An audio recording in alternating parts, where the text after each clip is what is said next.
Historic nominations to the nation's highest court and Vermont's Supreme Court on a Friday will start in Washington with President Biden's pick of Ketanji Brown Jackson. If she's confirmed, Brown Jackson would become the first black woman to sit on the Supreme Court.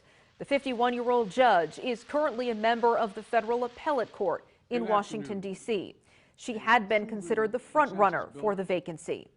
Today's move comes weeks after Justice Stephen Breyer announced his retirement. I believe it's time that we have a court that reflects the full talents and greatness of our nation, with a nominee of extraordinary qualifications. I have one uncle who got caught up in the drug trade. Now, we understand the White House had considered delaying today's announcement in light of the Russian invasion of Ukraine. But President Biden reportedly wanted to get this confirmation process underway. He had made putting a black woman on the Supreme Court a campaign pledge. Vermont's senators are weighing in tonight. Senator Patrick Leahy sits on the Judiciary Committee and will be voting on her confirmation. He called it an historic moment for the court and for the country. The federal judiciary can and should reflect the diversity that is at the heart of our nation. Only then do we move closer to achieving a more perfect union, end quote. Bernie Sanders said he has no doubt Judge Jackson is the right person, saying, "We need a justice who will stand up for economic justice, racial justice, social justice, political justice, and environmental justice."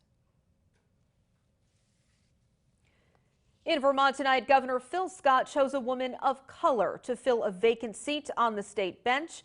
If confirmed, she too would make history. Local 22's Jolie Sherman is live in the newsroom tonight with details on this appointment. A lot going on statewide and on the national level too. Hi, Jolie. Hi, Lauren. That's right. A vacancy in the Vermont Supreme Court was made when Justice Beth Robinson was confirmed to the U.S. Second Circuit Court of Appeals. Judge Nancy Waples would replace her. Like the nation, Vermont could see more diversity in its highest court. This as Governor Phil Scott announced who he called an excellent justice, Superior Court Judge Nancy Waples, to the Vermont Supreme Court. So it really is quite a day in terms of historic firsts, both in Vermont and in the nation. One UVM political science professor says it's been one of President Biden's priorities to diversify top levels of government, with not only Judge Ketanji Brown Jackson, but Justice Beth Robinson from Vermont, the first openly gay woman to serve on any circuit court. It is something that President Biden has been emphasizing, diversifying the bench. Dr. Lisa Holmes says she believes Judge Jackson will gain broad bipartisan support, as will Vermont Superior Court Judge Nancy Waples. And one interesting point about that is that she was appointed to that position by Governor Peter Shumlin, a Democrat. As the daughter of Chinese immigrants who fled the communist revolution in China, some Vermonters dedicated to supporting the BIPOC population are proud to see this representation. I do identify with the Chinese community, and that's why part of what's exciting is that, she's an immigrant to this country, and that is meaningful for me personally. Director of Operations and Development for the Vermont Professionals of Color Network says this is a time for the state to showcase its diversity and continue it.